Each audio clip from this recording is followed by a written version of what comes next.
2024년 갑진년이 밝았습니다. 새해 복 많이 받으십시오.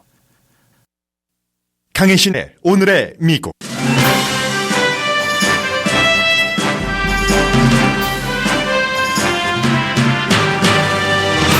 부산 방문 중 괴한의 흉기에 목을 찔린 이재명 더불어민주당 대표는 서울대학병원에서 수술 후 회복 중이라고 더불어민주당이 발표했습니다. 살인 미수 혐의로 기소된 66세 용의자는 살해 의도를 밝혔지만 살해 동기 수사에는 비협조적인 것으로 알려졌습니다. 미국 언론도 이번 사건을 자세히 보도합니다. 미국을 포함한 세계 언론은 이번 사건 보도에 한국의 선거판, 이재명 대표와 윤석열 대통령의 오점 등도 담고 있습니다. 일본 하네다 공항 활주로에서 저펜 에어라인과 일본 해양경비대 소속 항공기가 충돌해 5명이 사망한 사건은 현재 미국 방송의 탑뉴스입니다.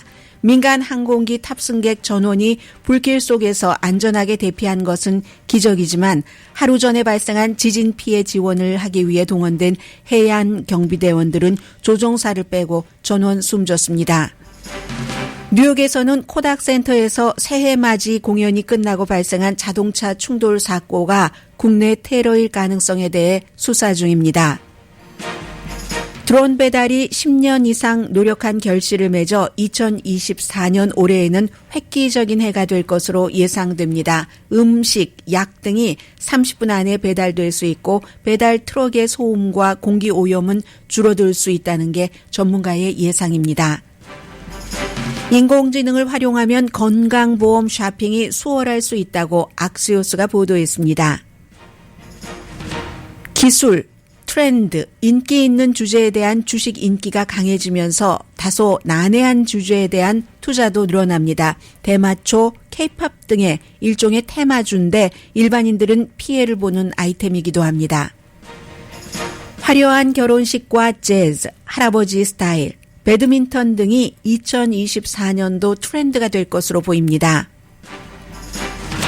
85%의 이스라엘 사람들은 벤자민 네탄야후 총리가 전쟁이 끝나면 물러나길 원합니다. 그의 답은 나는 아무 데도 가지 않는다입니다. 여러분 안녕하십니까? 새해 복 많이 받으십시오. 오늘 1월 2일이지만 오늘부터 이제 올해 하루 쉬신 분들이 많으시고 저도 조금 어제 방송은 했지만 많이 쉬었더니 새해 첫날 정규 방송부터 발음이 꼬이네요. 오늘부터 일하시는 분들이 상당히 많으실 텐데 여러분들 그 새해 한 해에는 여러 가지 물론 어려움들도 있겠죠. 그러나 그 모든 어려움이 여러분께서 감당할 수 있는 정도의 어려움이길 바라면서 그 밖에는 건강하시고 해피하시기 바랍니다. 그런데 첫 번째 뉴스는 해피하지 않은 뉴스를 전해드리게 됐습니다. 이 내용은 뭐 한국 분들이라면 한국 뉴스를 통해서 다 알고 계시겠지만 미국에서 세계에서 어떻게 보도하느냐에 초점을 맞춰서 전하겠습니다. 물론 아직까지는 미국에서 하네다 공항에서의 해안경비대의 항공기와 저펜 에어라인, 한국 분들도 많이 이용하시는 저펜 에어라인 항공기가 충돌을 해서 사람이 다치고 한 그 사건에 초점을 맞추지만 다른 그 나라의 뉴스에서 이재명 더불어민주당 대표가 칼을 맞은 거죠, 목에. 그 뉴스 굉장히 자세히 보도를 하고 있습니다. 신문, 방송 마찬가지입니다. 그 내용부터 좀 전해드리겠습니다. 이건 이제 이재명 대표에 대한 공격받은 그 사건에서 끝나는 게 아니라 한국 정치인에 대한 보안, 또 지금의 한국에 이런 일이 일어날 수밖에 없는 정치 환경, 한국 정치의 비리, 피해자인 이번에 이재명 대표부터 피해자이긴 하지만 또 여러 가지 수사를 받고 있는 것, 윤석열 대통령과 김건희 여사, 이 모든 것들을 한꺼번에 쭉 총정리를 해주고 있습니다. 이 같은 보도를 보고 있으면 한국 보도를 통해서 전해질 때는 뭐 늘 그렇지 미국 정치도 깜깜하고 굉장히 추잡하고 하는데 생각을 하다가 미국이라는 또 영국이라는 나라에서 한국에 대해서 쭉 이렇게 보도하는 것을 보면 결코 정치 분야에 있어서는 선진국이 아니라는 것이 느껴지기도 합니다. 걱정되기도 하고요. 오늘 그 내용부터 전해드립니다. 한국 시간으로 어제 오전이었고 로스앤젤레스 시간으로 오후였습니다. 부산항 건설 현장을 이제 방문을 한 거죠. 그게 이제 시작이 문재인 대통령 때부터 됐었던 거고 부산은 알고 계시는 것처럼 보수 성향이 많고 그러면 이제 이재명 대표가 새해에 처음에 행보를 그곳으로 한 이유를 너무 잘 아시겠죠. 그래서 이제 미국을 포함해서 세계에서 바로 그 이재명 대표가 목에 흉기로 칼로 찔린 그 장면을 전부 비디오를 전부 이제 링크를 해놓고 있습니다. 걸어가는 도중에 기자들이 많이 모여 있는데 뭐 이런저런 기자들이 질문을 하고 이재명 대표가 답을 하는데 갑자기 누군가가 가해자가 66세 다가와서 그리고는 이제 이재명 대표가 쓰러지죠. 누군가가 수건 같은 것으로 지혈을 하는 거죠. 목을 누르고 그리고는 이제 그 부산병원에 갔다가 서울대학병원으로 옮겨져서 2시간 동안 수술을 하고 의식이 있고 회복 중이라는 게 그 사건입니다. 온라인에서 구입을 한 18cm 칼로 그냥 돌진을 했는데 현장에서 사람들이 워낙 많았으니까 그를 제압을 했고 지지자인 것처럼 가장을 했잖아요. 미국에서는 크라운을 쓰고 있었다라고 하는데 띠를 두르고 머리띠를 두르고 있었다는 거죠. 뭐 나는 이재명입니다. 마치 그 이재명 그 대표를 지지하는 것과 같은 그리고 그 전에 이재명 대통령의 다른 지역에 방문해도 이 사람이 이제 카메라에 잡혔었고요. 당연히 살인 미수 혐의로 기소가 됐고 지금은 이제 불기소 그 입건해서 조사 중이지만 오늘 안으로 아마 뭐 입건을 할 수도 있겠고요. 살해 의도가 있었다고 얘기를 하는데 그 다음에 구체적인 것에 대해서는 잘 수사에 비협조적이다 하는 게 뭐 미국 언론의 보도입니다. 미국 언론도 한국에서 활동하고 있는 뭐 한국계 미국 기자도 있고 미국계 미국 기자도 있고 하는데 전체적으로 전부 보도를 하고 있는데 이게 너무 화난 때 있었던 일이기 때문에 한국 국민들에게 충격이고 그리고 이제 뭐 이재명 대표를 중심으로 한 그 주변에서는 또 윤석열 그 대통령을 포함해서 너무 이 뭐 정치를 적을 두고 하는 정치인 것처럼 하니까 사람들의 정치 환경을 이렇게 아주 독하게 만들어서 이 같은 일이 일어난다고 비난하는 사람들도 이미 있다고 얘기를 하고 윤석열 대통령 측에서는 이건 명백한 민주주의 파괴다. 이 파괴를 용납해서는 안 된다. 이런 이제 성명 내놨고 그리고 이제 헬기를 빨리 이제 지원을 해서 이재명 대표를 좀 안전하게 치료를 받을 수 있게 했고 이제부터 이제 미국 사람들과 영국의 BBC 방송을 포함해서 이재명 더불어민주당 대표와 일단은 그 생명에는 전혀 지장이 없으니까요. 윤석열 대통령과 얽힌 온갖 정치적인 모든 것들을 그냥 다 토해냅니다. 해외 언론에서 미국의 뉴욕타임스, CNN 그리고 무슨 통신들 전부고요. 영국의 BBC 방송을 포함해서 심지어 가장 최근에 생긴 미국 매체인 메신저라는 것도 굉장히 자세히 보도를 합니다. 59세 인천 국회의원이 된 과정은 여러분들 다 아시고요. 송영길 대표 자리였던 그리고 2022년도 대선에서 굉장히 작은 0.73% 득표율 차이로 패배했고 역사상 가장 치열한 대통령 선거였고 2027년도 이재명 대표가 대선에 다시 출마할 것으로 예상을 하고 있고 그런 내용도 보도를 합니다. 가난한 환경에서 자라서 민권 그 변호사를 했고 그 본인이 자라난 그 노동계층 그 여러 가지 때문에 불평등에 맞서서 싸우고 싶은 마음에 정치에 참여하게 됐다. 이런 얘기를 하고 났는데 그리고 이제 그렇게 아깝게 졌는데 2022년도에 그 진 뒤에는 본인 자신이 부패와 배임 혐의 등으로 기소가 됐다. 성남이 인구가 한 100만 명 됩니다. 뭐 그다음에 경기지사는 굉장히 인구가 더 많지만 그 재임 기간 동안에 뭐 대장동 사건 이런 것이요. 민간 개발업자가 부동산 프로젝트에서 불법으로 이익을 얻도록 허용한 혐의로 기소. 본인은 물론 혐의를 완강하게 부정을 하죠. 그래서 9월 달에 법원은 재판을 기다리는 동안 구금해야지 된다. 이런 그 검찰의 요청을 기각했죠.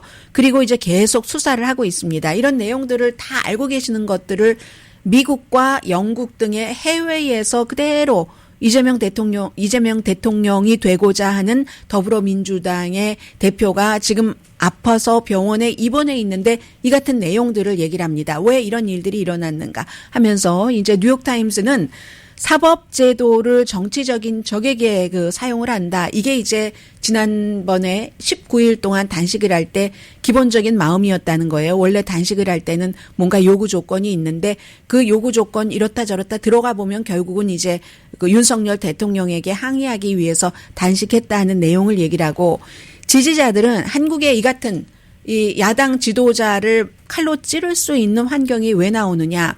이재명 대표를 지지하는 사람들은 이재명 대표야말로 사회 소수자들의 옹호를 하는 사람이다. 정말 훌륭한 분이다. 라고 얘기를 하는데, 그에 비해서 이재명 대통령을 혐오하는 사람들, 보수에서는 무슨 사회 소수 옹호자, 본인이 아주 부패하고 썩어 빠진 인기 영합주의자인데, 이렇게 한국의 정치가 너무나 양극화되어 있기 때문에 지난 몇 년 동안 뉴욕타임스 표현입니다.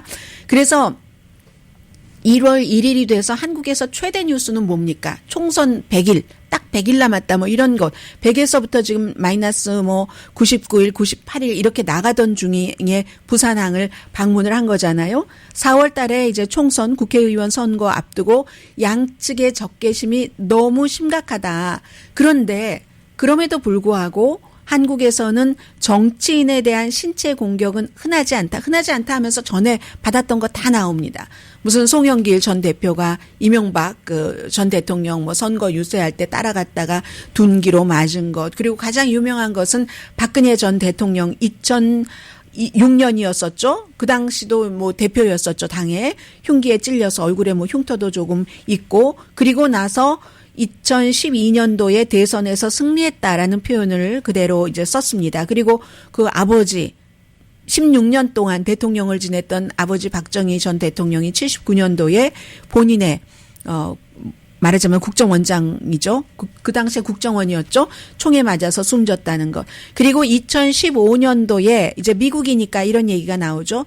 반미 감정을 평소에 자주 표현을 했었던 자칭 민족주의자가 당시에 마크 리퍼트 주한미 대사였었죠. 얼굴을 부엌 칼로 이제 다치게 했었던 이런 내용이 있기는 했지만, 한국은 워낙에 총기 휴대가 안 되고 등등의 여러 가지 이유로 정치인에 대한 공격은 없었는데 이번에 이렇게 됐다. 총선을 3개월 앞두고 윤석열 대통령의 지지도는 35% 이하고 이준석 전 국민의힘 대표는 탈당을 한 지 며칠 됐고, 그리고 이제 야당에서는 김건희 여사의 주가 조작 의혹 특검, 지금 이 문제가 들어있고, 그리고 당사자인, 이건 이제 NPR 방송의 보도입니다. 당사자인 이재명 대표는 대장동 등등 토지개발 비리 등등의 형사 혐의로 검찰의 집중적인 조사를, 이게 한두 가지가 아니잖아요. 혐의가 여러 가지 혐의로 받고 있고, 제가 한두 가지가 아니라고 말씀을 드렸는데 거기에 대해서 또 이재명 대표를 지지하는 측이나 더불어민주당에서는 전부 정부가 엮은 것이다, 이렇게 얘기를 하고 있고, 이제 그러면서 더불어민주당의 지지율도 최근에 몇 개월 동안 국민의힘도 그렇게 대통령의 지지율이 낮아서 지지율이 낮은데 오히려 이제 비슷하거나 대통령의 당과 비슷하거나 약간 낮았다, 이런 것들, 그런 내용들을 쭉 얘기를 하면서 한국의 정치계의 양극화 상황, 미국도 양극화인 것 맞습니다. 그런데 이제 이렇게 당 대표들이 피해를 입는 신체적으로 물리적으로 그런 내용들을 보도하면서 한국 정치를 쫙 얘기를 해주는데, 이런 것들이 최근에 새해 맞이에 무슨 뉴진스가 정말 어렵고 어렵다는 팝의 트렌드를 딱 주도해가는 그런 새해 맞이 프로그램에서 K-팝 걸그룹으로서 처음으로 공연을 했다. 음식이 어떻다.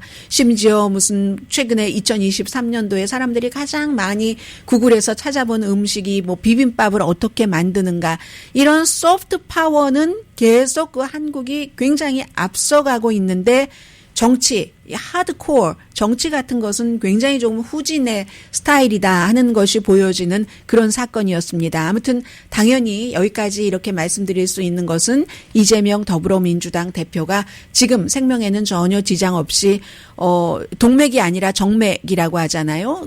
그렇기 때문에 다행이다 하는 뜻에서 아무튼 말씀을 드렸습니다. 그리고 이제 새해가 됐는데 또 하나는 미국의 오늘 탑 뉴스는 한국 분들도, 한인 분들도 많이 이용을 하시는 저펜 에어라인이 그 에어버스인 것 같은데요. 네, 에어버스 A250가 일본 해양 경비대의 항공기, 작은 항공기죠. 6명이 타고 있었으니까 그 항공기와 활주로에서 충돌을 해서 다른 공항에서 하네다로 와서 이미 그 착륙을 했습니다. 그런데 여기서 해서 이제 그 해양 경비대의 항공기는 조종사만 부상을 입었고 그리고 나머지 5명은 숨졌습니다. 저편 에어라인은 지금 탑승객과 조종사 승무원들이 379명이었는데 처음에는 17명 부상이라고 하다가 14명 부상인데 아마 가벼운 부상인 것 같습니다. 막 안에서 불이 나고 충돌하고 나서 바로 불이 나고 그 불을 끄는데 1시간이나 걸릴 그럴 정도의 사고였습니다. 그리고 완전 꼬리 부분은 잘라져 나갔거든요. 불을 끄는 과정에서 사람들은 너무 깜깜해지고 불이 나니까 무서워서 그런데 아주 그래도 침착하게 비상 슬라이드를 통해서 전부 다 내렸습니다. 안전합니다. 크게 다친 사람은 없는 것 같은데 그래서 이 사건 자체를 기적이라고 불리는데 어제 오늘의 미국에서 그 새해 첫날 일본 날짜로 따지면 뭐 비슷한 시간이었네요. 오후 4시쯤이니까 지진이 일어나서 한국 동해안과도 가까운 지진이 일어나서 지금 사망자가 48명입니다. 확인된 사람이 48명이고 여러 피해가 있을 텐데 건물이 주저앉은 곳도 있고 하니까 이 해양 경비대는 그곳에 가서 구조 작업을 도우려고 또 여러 가지 물건도 실려 있겠죠. 구호품 같은 것들도 실려 있겠죠. 그러던 도중에 이게 충돌을 한 거죠. 지금 그 비행기 안에 타고 있던 많은 사람들, 특히 이제 어린이가 6명이 있었다고 하는데 지옥과 같았다 이렇게 얘기들을 많이 합니다. 완전한 혼돈이었고 객실이 충돌하고 나서 굉장히 깜깜했다고 하거든요. 막 불만 보이는 그런 벌건 불이 이제 조금 있다 보이는 어두운 객실에서 왜 그럼 이런 일이 일어났는가. 일단은 모두 안전하다고 하니까요. 왜 이런 일이 일어났는가. 전문가들 뭐 미국 방송에 나와서 얘기하는 거 들어보니까 이게 해양경비대의 작은 그 항공기가 한 대가 아니라 4대가 이제 스탠바이 하고 있었고요. 이륙하려고. 그리고 이제 이 비행기는 다른 공항에서 근처 공항에서 오고 나서 착륙을 했었는데 이 공항에서 아주 극박한 상황이 아니면은 이제 해양 경비대 소속 항공기라 할지라도 우선순위를 주지 않는답니다.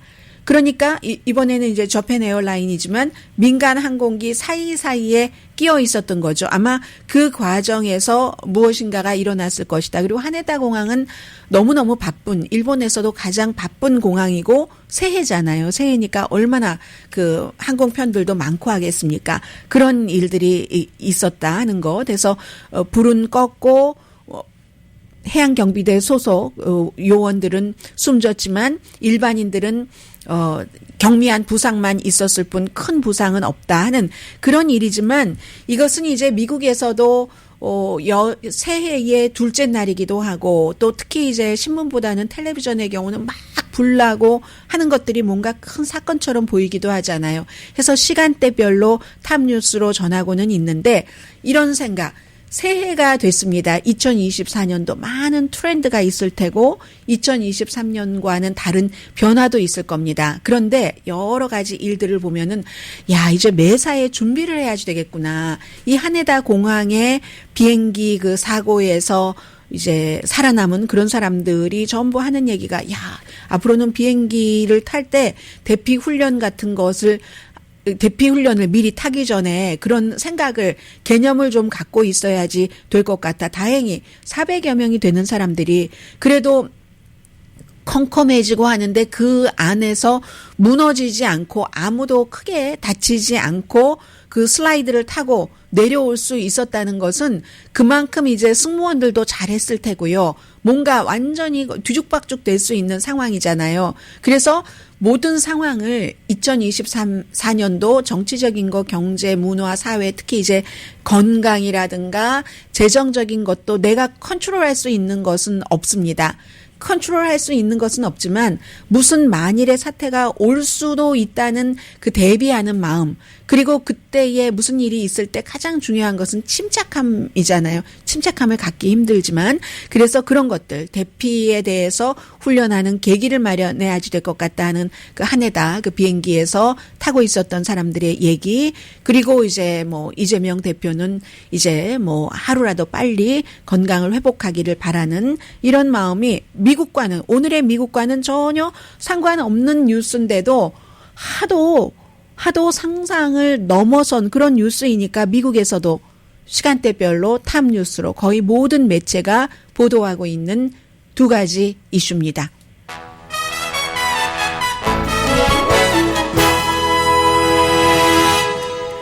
오늘의 미국은 전문가가 추천하는 이민법, 가정법 전문 재인정 종합법률사무소, 총 20억 달러 승소, 교통사고와 상해 전문 브라이언 타필라와 CG 변호사그룹, 코지다운 갤럭시 이불은 잠이 솔솔 오게 하는 기능성 거위털 이불로 독일 회사와 함께 생산합니다. 코지다운 갤럭시 이불 공동후원입니다. 새해 2024년도에도 재인정 종합법률사무소 브라이언 타필라와 CG 변호사그룹, 코지다운 갤럭시 이불 전부 번창하시고요.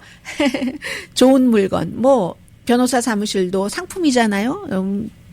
그런 것들 많이 만들어 주시기 바랍니다. 잠시 뒤에는 오늘 좀 웬만하면은 정치 뉴스는 안 하려고 합니다.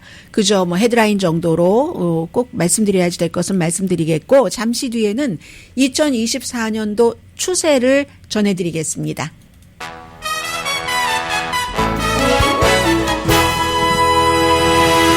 라디오 서울방송 오늘의 미국 듣고 계십니다. 네, 올해 여러분들 이 경험 하실까요? 하지 않으실까요? 저는 테스트 삼아 한번 해볼까 하는 생각도 드는데요. 드론 배달이 하루아침에 된 건 아니고 10년 이상 열심히 노력하고, 누군가 선두주자가, 사업에서의 선두주자는 돈을 쓰는 사람입니다. 돈을 버는 사람이 아니라 그런 노력을 해서 이제 결실을 맺어서 올해는 획기적인 해가 될 것이다, 이런 많은 전문가들이 예상을 하는데, 음식이라든가 약 배달이야 우리가 뭐 대강 들어서 알고 있는데, 음식도 드론으로 피자 배달하잖아요. 그런데 30분 안에 배달하니까 뭐 자동차로 트래픽 있는 곳으로 오는 것보다는 오히려 더 식지 않을 것 같다, 뭐 이런 생각도 드네요. 그리고 또 하나 중요한 것은 트럭 배달을 하면은 소음도 많고 또 오염도 굉장히 많은데 그런 건 줄일 수 있다 하는 건데, 마침내 이제 이렇게 되는 데는 여러 가지 장애물이 제거됐기 때문에 그렇고, 장애물이 제거되는 데는 연방 정부에서 그 제거를 해줘야지 되는 그런 것들도 많이 있습니다. 그러니까 이 여러 가지 장애물이 없어지니까 이제 뭐 음식, 약부터 시작해서 뭔가 또 다른 뭐가 있을까요? 소매업체들, 여러 소매업체들이 드론으로 배달을 조금 더 본격적으로 하기 시작한다는 건데, 가정용품을 아무튼 30분 안에 뭐 문 앞에다 둔다고 하니까요. 그래서 어쩌면 이런 얘기를 하는 사람들도 있어요. 여러분이 만약에 손주가 있다면 그 손주는 아니 왜 5파운드짜리 물건을 배달받는데 몇 톤 무게나 되는 그런 그 자동차를 사용하나요? 옛날엔 그랬어요.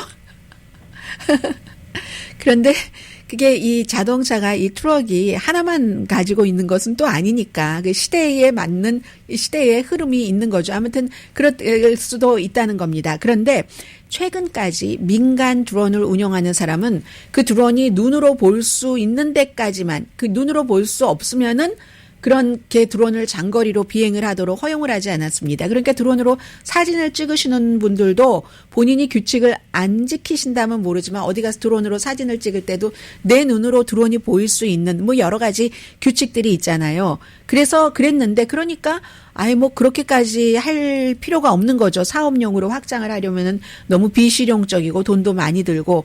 그런데 그래서 이제 월마트라든가 월그린과 같은 곳은 1마일로 제한을 해줬습니다. 1마일로.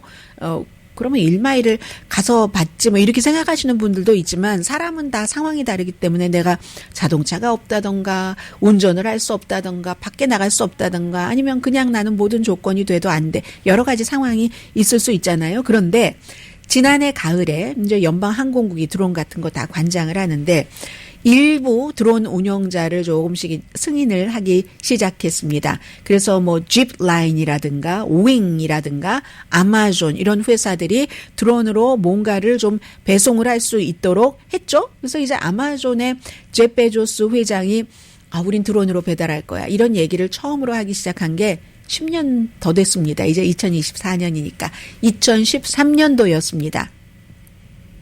그랬는데 아무튼 그래서 지금까지는 아마존은 캘리포니아주의 로커포드 그리고 텍사스주의 칼리지 스테이션 이곳에서만 드론으로 운영을 하는데 올해에 아마존이 3번째를 추가를 하고 미국 내에서 캘리포니아와 텍사스 이외에 그리고 이제 유럽에도 2군데 사이트를 드론으로 배달하는 것을 추가하고 몇 년 동안 이제 어디까지 가다 보면은 그 다음에 쫙 가속도가 붙잖아요. 그래서 우리의 손주들이 아니 왜 5파운드짜리를 봤는데 몇 톤짜리 트럭이 움직여야지 돼? 이런 얘기가 나온다는 겁니다. 그래서 올해는 아마존은 조금 더 뭔가를 그 네트워크를 통합을 해서 소리도 조금 덜 나는 그런 그 드론으로 배송을 한다고 하거든요.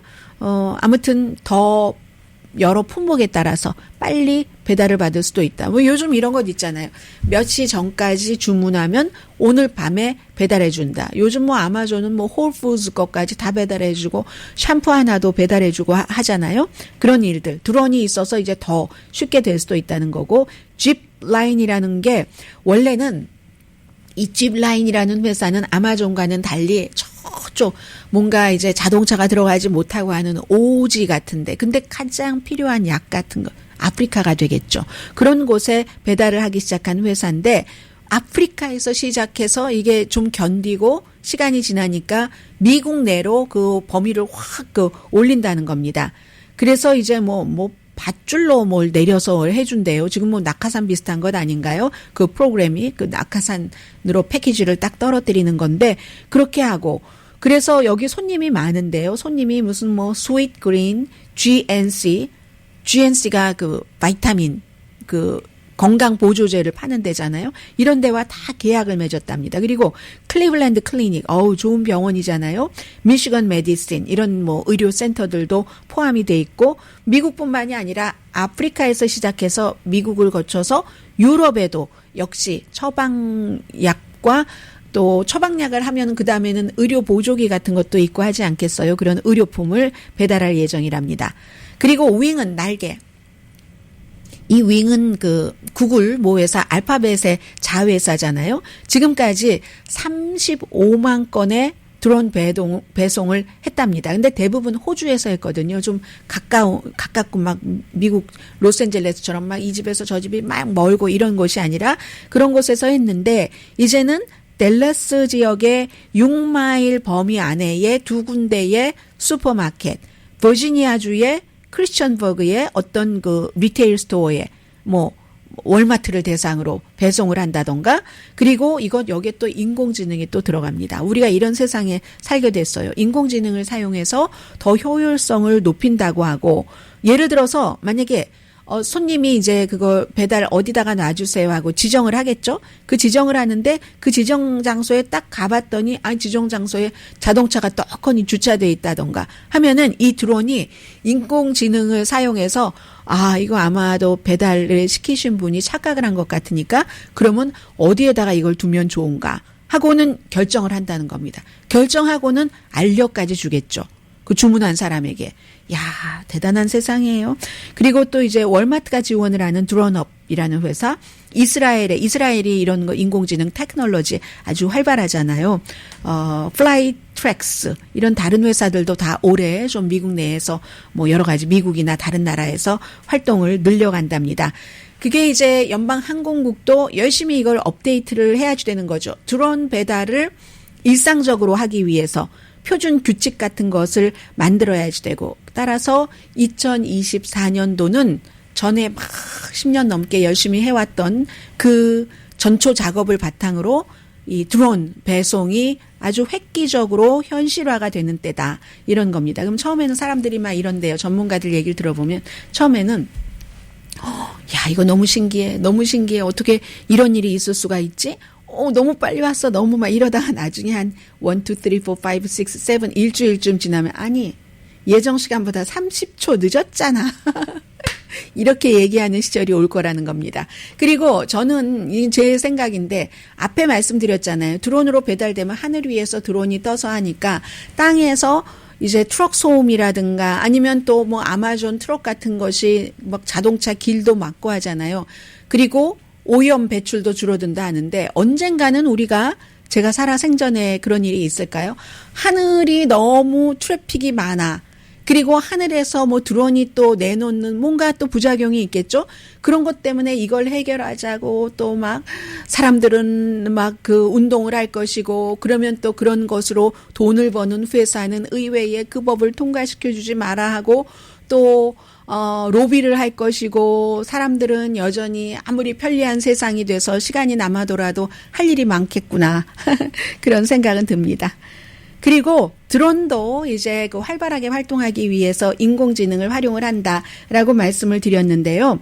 인공지능을 활용을 해서 지금 그 건강보험 쇼핑이 좀 쉬워질 수 있다. 이것도 다 단계가 있어서요. 지금까지는 제가 이 기사를 악시오스 기사인데 쭉 읽어보니까 지금까지는 인공지능을 활용을 해서 건강보험에 대한 여러 가지를 응용을 하는 게 일반인들보다는 왜 저희 라디오 서울 방송에 나와서도 여러 가지를 설명해 주시는 전문가분들 계시잖아요. 건강보험에 대해서.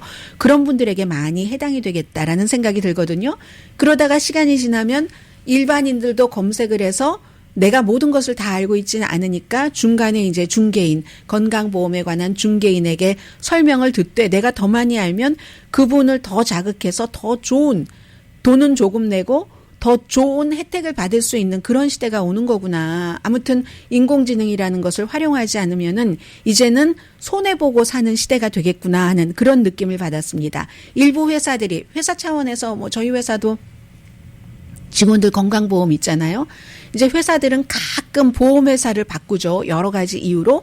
그럴 때 인공지능을 활용을 하면은 건강보험 쇼핑이 훨씬 쉽고 효율적이고 뭐 그렇게 된다는 얘기입니다. 근데 보통 사람들은 건강보험이 더 뭐 좀 좋은 것도 있는데 잘 모르고 불안하기도 하고 하니까 계속 이제 똑같은 걸 하잖아요. 더 쌀 수도 있는데도 뭐 어렵고 부담스럽고 뭔가 잘못되면 현상 유지가 낫지 이런 생각에. 그런데 인공지능 이후에는 이제 현상 유지 이렇게 가서는 손해보는 사람이 된다는 거예요. 실제적으로 개인 그 메디케어 어드밴티지 플랜 저희 라디오 서울에 나오셔서 뭐 수잔정 이런 분들께서도 많이 설명을 해 주시던데 이 메디케어 어드밴티지 플랜이라든가 어포러블 케어 액트 오바마 케어죠. 이런 그 마켓플레이스에서 인공지능을 사용하면 굉장히 유용하답니다. 본인의 상황을 넣고 그러면 이제 쫙 그 예를 들어서 뭔가를 해주잖아요. 그럼 내가 그것만 대강 보더라도 또 이제 전문가가 설명을 해줄 때 훨씬 잘 이해를 해서 판단하기가 쉬워지겠죠. 결정하기가 쉬워지겠죠. 그런 일들. 최근에 몇 년 동안 메디케어 어드밴티지 플랜의 숫자가 이제 43개로 2배 정도가 늘어났다고 하거든요. 그런데도 여전히 옛날 것을 갖고 계시는 분들 요즘 설명 들으면 이게 더 좋아요 하고 바꾸세요라고 하는데 미적미적 마음을 두고 계신 그런 분들도 많이 계시잖아요. 왜냐하면 인공지능은 왜 좀 활용을 해야지 되느냐. 인간이 아무리 똑똑한 사람이 할 수 있는 것의 몇만 배 이상의 정보를 순간에 정말 퀵 해서 쫙 모아서 이걸 분석을 쫙 해서 합리적인 답을 딱 내놓잖아요. 물론 안 그런 것도 있을 수 있습니다. 마음이 들어가야지 된다던가 maybe someday in the future에는 인공지능이 그걸 갖게 될지도 모르겠고 그걸 인간들은 두려워하는 거지만 아무튼 기본적인 정보를 딱 수집을 해서 그 데이터를 사용을 해서 최상의 보험 옵션을 쫙 여러분들께 이 대기를 시켜드린다는 겁니다. 그래서 환상적이다 이런 표현까지 쓰고 있는데 항상 말씀드린 것처럼 지금 같아서는 심리적인 이해 이 부분이 없으니까 그러니까 이제 그런 것들을 나도 이제 이렇게 인공지능과 조금 친해지면서 나의 전문가에게 또 그 심리적인 부분은 맡겨드리고 이런 겁니다. 그래서 실제적으로 메디케어 어드밴티지 프로그램 같은 경우는 인공지능 기반에서 쫙 뭐를 사용을 해보면 몇백 달러까지 절약을 하면서도 의료 혜택은 훨씬 좋을 수 있다. 뭐 이런 것, 그런 것이 이제 또 하나의 2024년도 추세이기도 하고요. 그리고 2024년도는 인공지능과 관련해서 저작권법, 이게 막 충돌하는 그런 해가 될 것이다. 전쟁터다. 인공지능 저작권법의 전쟁터다라고 얘기를 하는데, 왜 몇 주일 전에 제가 여러분들께 뉴욕타임스가 마이크로소프트, 오픈 AI를 상대로서 우리 자료를 갖다가 쫙 그냥 복사를 해가더라. 카피 페이스트를 하더라. 복사하고 나서 여기다 옮기는 게 뭐죠? 복사하고 붙이는 거, 붙이기를 하더라. 다른 데 것도 많이 하지만 특히 뉴욕타임스 우리 것을 굉장히 많이 하더라. 왜 그렇겠어요? 좋으니까 그러는 겁니다. 인공지능이. 뉴욕타임스가 좋으니까. 뉴욕타임스 좋은 신문이에요. 아주 훌륭한 신문이죠. 아주 수준 높은 신문이죠. 그래서 이제 그렇게 하는 것에 대해서 소송을 했잖아요. 그래서 여기에 대한 이제 법원에서 어떻게 무엇인가를 내놓을까. 이것도 2024년도에 굉장히 중요한 이슈고요. 그런데 제가 그날 말씀드리지 못한 게 있습니다.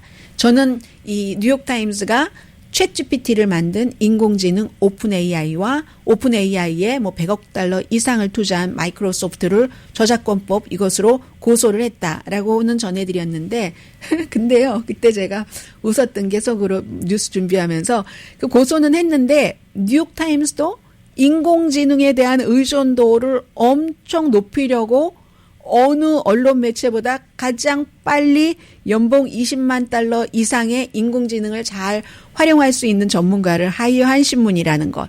그러니까 뉴욕타임스가 인공지능을 고소를 하는 뉴욕타임스가 되었건, 일반 건강보험에 대해서 좋은 프로그램을 찾는 사람이 되었건, 2024년도 올해 이후에는 인공지능과 우리는 떨어질 수가 없는 관계다. 자, 여기까지 전해드리고요. 잠시 뒤에 돈과 관련된 뉴스가 될까요? 보도해드립니다.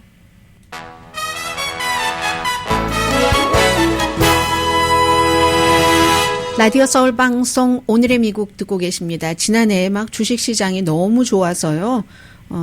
올해는 너무 과열되지 않았으면 좋겠다. 이런 것을 기대하고 계시는 분들도 계시다고 하는데, 그 메신저라는 그 새로운 매체를 보니까 여러 전문가들의 얘기를 쭉 들어서 이런 보도를 했습니다. 예를 들어 대마초라든가 K-팝이라든가 인공지능, 무슨 마법의 버섯, 로봇 등등등등, 이런 새로운 뭔가 좀 난해하다던가 모든 일반인들에게 해당되지는 않는다던가 그 같은 그 아이템에 투자하는 그 상장 지수 펀드의 리스트가 굉장히 늘어난다는 겁니다. 일반인들까지도. 그래서 이제 ETF죠. 그래서 이제 그 같은 그 트렌드는 기술주에 많고요. 나스닥에 많고, 그런 인기 있는 아주 반짝반짝 막 떠오르는 그런 주제를 기반으로 한 주식시장에 투자하시는 분들이 굉장히 많은데, 그냥 간단히만 말씀을 드리겠습니다. K-팝, 코리안 엔터테인먼트, 아니면 무슨 저에게도 익숙하지 않은 그런 여러 가지 회사들 이름들이 나오거든요. 그래서 실생활에서는 사람들이 그 특정 분야의 사람들은 잘 알고 있지만 잘 모르는데, 이게 굉장히 지금 트렌디해, 어떠한 추세야, 이렇게 해서 투자들을 막 하는데, 전문가들은요, 그 한 가지 이게 굉장히 위험하다고도 얘기를 합니다. 이게 아주 팍 꺼지기 전에 아주 짧은 시간에 반짝하기 때문에 아는 사람은 알지만 일반 투자가들은 이런 새로운 것 막 혜성처럼 등장하고 그랬던 것에 대해서는 손실이 굉장히 많다는 거거든요. 그리고 시기를 잘못된 시기에 들어가잖아요. 일반인들은, 알고 들어가는 사람들은 상관없지만, 글쎄 주식시장에서 다 안다는 게 의미가 있는지는 모르겠습니다만은, 잘못된 시기에 이 같은 그 ETF에 들어가고 또 잘못된 시기에 빠져나가기 때문에 전통적인 것에서는 예를 들어서 그 수익률이 한 7.35% 됐다 하면, 같은 기간에 이런 아주 화끈하게 테마 펀드 같은 데는 3분의 1도 안 되는 한 2.4% 수익, 이 정도 있다고 하거든요. 마이너스는 아니니까 다행이긴 하지만 최근에 것을 본 겁니다. 그래서 항상 떠오르는 스타를 잡아라 할 때 일반인들에게 다 해당되지는 않는다는 겁니다. 제가 지금 주식을 말씀을 드리고 있습니다만, 그게 주식에 투자해서 여러분들 떼부자 되세요 하는 뜻에서 말씀드리는 게 아니라, 미국에서 어느 정도 은퇴한 뒤에 안정을 찾고 뭐 부도 조금 세이빙도 하고 하려면 뭐 여러 가지 그 분산 투자 뭐 캐시도 조금 있으면 좋고 주식도 조금 있으면 좋고 집도 있으면 좋고 그런 기본적인 뜻에서 여러분들께 말씀을 드린 겁니다. 자, 오늘 2024년도 둘째 날이기 때문에 트렌드 이어갑니다.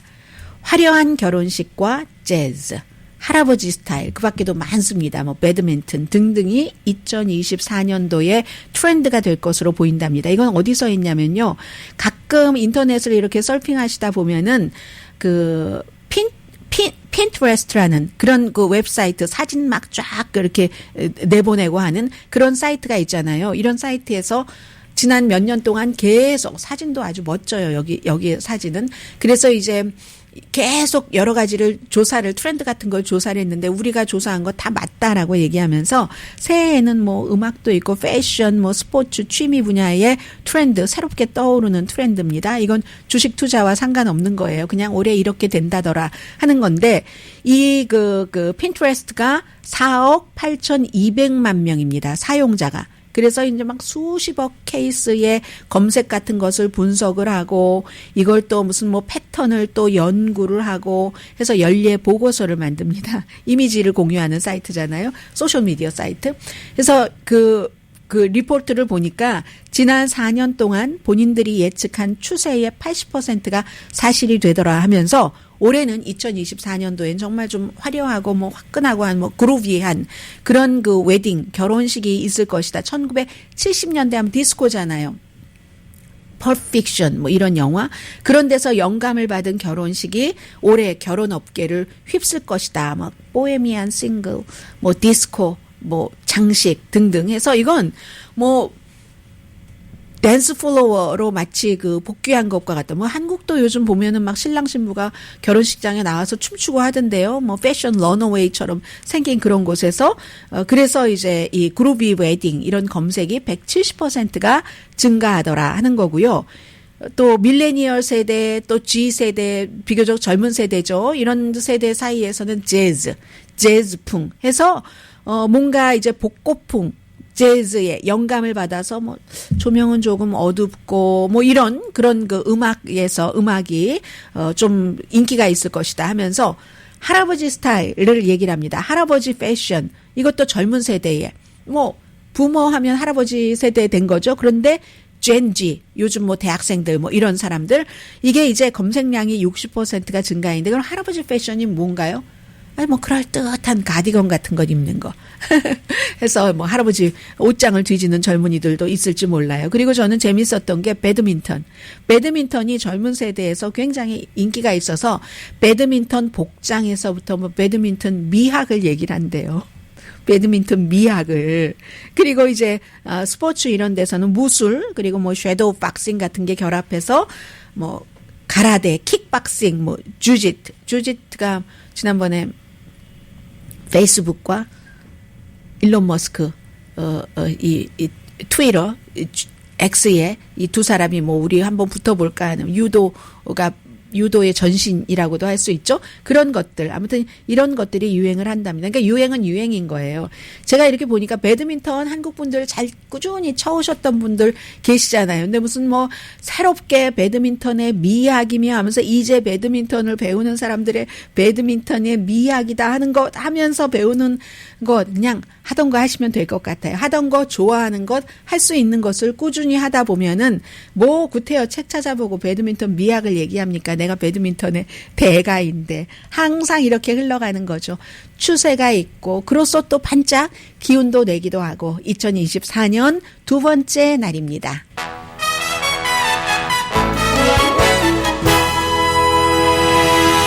라디오 서울 방송 오늘의 미국 듣고 계십니다. 네, 전부 이제 정치인들이 제자리에 복귀하지 않았기 때문에 뭐 큰 뉴스는 없습니다만 오늘 아마 트럼프 전 대통령은 항소를 할 겁니다. 그 본인이 수정헌법 14조 3항에 의해서 그 어떠한 주에서 특정주 콜로라도 등 특정주에서 본인의 이름이 투표용지에 올라갈 수 없다라고 뭐 법원에서 판결을 내렸거나 아니면 뭐 총무처 장관이 했거나 이런 것에 대해서 항소하는 그런 것이고요. 오늘 아침 나온 그 여론조사 결과 보니까 공화당에서는 점점 날이 가면 갈수록 1월 6일 의사당 사건의 책임이 트럼프 전 대통령에게 있다 하는 게 그런 그 생각이 줄어든답니다. 그래서 뭐 얼마 전까지만 하더라도 한 60% 정도는 트럼프 전 대통령이 책임이 있지라고 했는데 지금은 50% 정도까지 내려갔다. 현재로서는 이제 트럼프 전 대통령과 바이든 현 대통령이 후보가 될 가능성이 높고 그런 대결에서 바이든 대통령이 조금 트럼프 전 대통령보다 뒤처지는 그렇다고 뭐 확고하게 트럼프 승리하는 것은 아니라고 하지만 너무나 올해 선거에는 변수가 많기 때문에 오늘의 미국에서는 뭐 트럼프 전 대통령이 특별히 얼만큼 우위다라고 말씀을 드릴 수 있는 상황이 아닙니다. 어떠한 시점이 돼서 그 정도 이걸 가릴 수 있는 타이밍이 오면은 여러분들께 또 전해드리겠습니다. 그리고 이것도 바이든 대통령을 인기 없게 하는 또 하나의 이유인데 이스라엘과 하마스 전쟁에서 이스라엘 사람들이 날이 가면 갈수록 벤자민 네탄야후 현 총리를 싫어해서 특히 이스라엘 하마스 전쟁 이후에는 더욱 싫어합니다. 지금 이스라엘의 정권은 이스라엘 역사상 가장 보수적인 정권이거든요. 벤자민 네탄야후. 벤자민 네탄야후가 총리 자리를 오래 지키고 중간에 나갔다가 다시 들어오고 할 수 있는 이유는 팔레스타인과 협조하지 않는다. 팔레스타인 국가 만드는 것을 절대로 허락할 수 없다. 이 같은 벤자민 네탄야후의 굳은 믿음 때문입니다. 그 굳은 믿음이 이스라엘의 우파를 결집시키고 또 어떤 연정 같은 것을 해서 지금 있는데 가장 최근의 조사를 보니까요. 12월 25일부터 28일까지 이스라엘 사람 746명을 대상으로 이스라엘 민주주의 연구소가 여론조사를 했더니 참가자의 85%가 하마스와의 전쟁이 끝나면 자리에서 물러나야지 된다라고 얘기를 했습니다. 날이 갈수록 이러한 비율이 지금 높아지고 있거든요. 12월 초에는 69%니까 가능하면 빨리 전쟁 끝나면 다시 선거를 치러야지 된다 했는데 지금은 85%니까 이게 한 달도 되지 않아서 69%에서 85% 그러니까 한 15% 정도가 올라간 거잖아요. 그랬는데 벤자민 네탄야후는 나는 전쟁이 끝난 후나 지금이나 물러날 생각이 없습니다. 내가 이스라엘 국가를 이끄는 동안 이스라엘은 훨씬 강해졌습니다. 이렇게 얘기를 하지만 사람들은 그가 총리로 있는 동안 하마스가 공격을 할 것이라는 그렇게 분명한 거의 실정과 똑같은 시나리오가 접수가 됐는데도 그것도 몰랐네. 처음에는 정보국이 나한테 그런 보고를 안 했다고 거짓말을 했다가 나중에 뭐 사과를 했다가 정보국 책임이라고 했다가 막 이런 일들이 있었잖아요. 심지어 거의 3분의 1의 이스라엘 사람들은 그가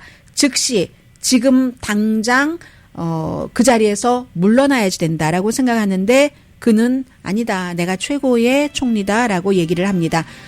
바이든 대통령을 힘들게 하는 이슈이기도 합니다. 오늘의 미국은 전문가가 추천하는 이민법, 가정법 전문 제인정 종합법률사무소 총 20억 달러 승소, 교통사고와 상해 전문 브라이언 타필라와 CG 변호사 그룹 코지다운 갤럭시 이불은 잠이 솔솔 오게 하는 기능성 거위털 이불로 독일 회사와 함께 생산합니다. 코지다운 갤럭시 이불 공동폰이었습니다. 10시에 좋은 아침, 좋은 하루 방송됩니다.